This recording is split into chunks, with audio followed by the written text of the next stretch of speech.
When it comes to the paranormal or supernatural, one does not have to believe in it to have it come up out of the darkness and show its ugly face. These are the tales when it did just that. D. White had been a skeptic for years of anything remotely supernatural or paranormal. This would all change for himself and his wife in 2022. Having lived in Central City for about 4 years, both he and his wife decided that it was time for a change. So the two of them packed up their belongings and relocated to the town of Sacramento, Kentucky. There they found themselves a very nice home to rent in the countryside of the city. It was the perfect spot for the two of them.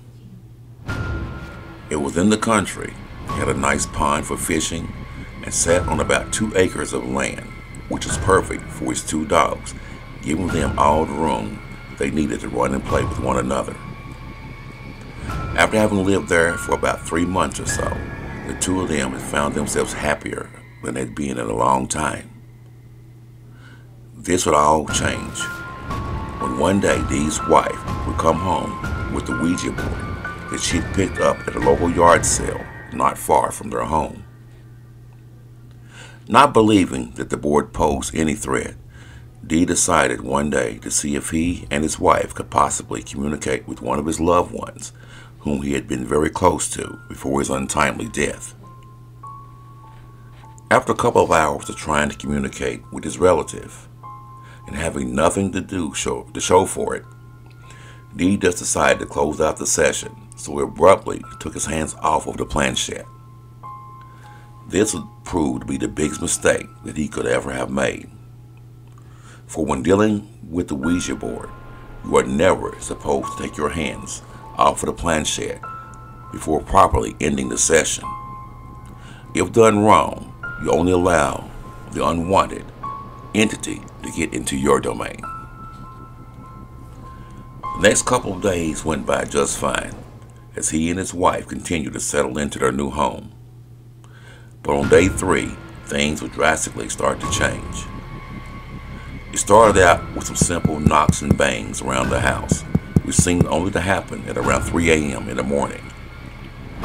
Thinking nothing of it at first, the couple just played it off as perhaps being the wind or perhaps some of the wildlife that they shared the countryside with. But as the days passed by, so did the strange things happening around their home.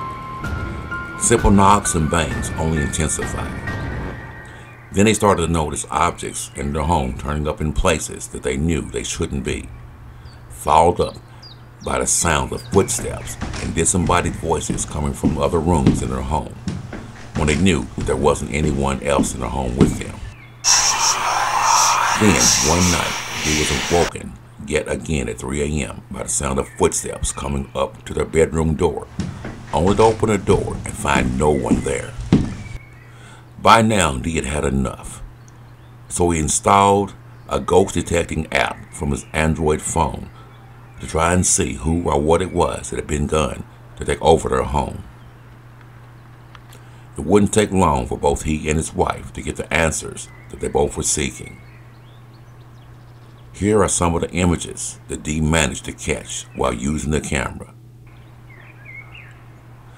Soon after Dee sent me these photos, which I'm sharing with you, both he and his wife moved back to Central City, stating that the activities in their home were more than the two of them could take.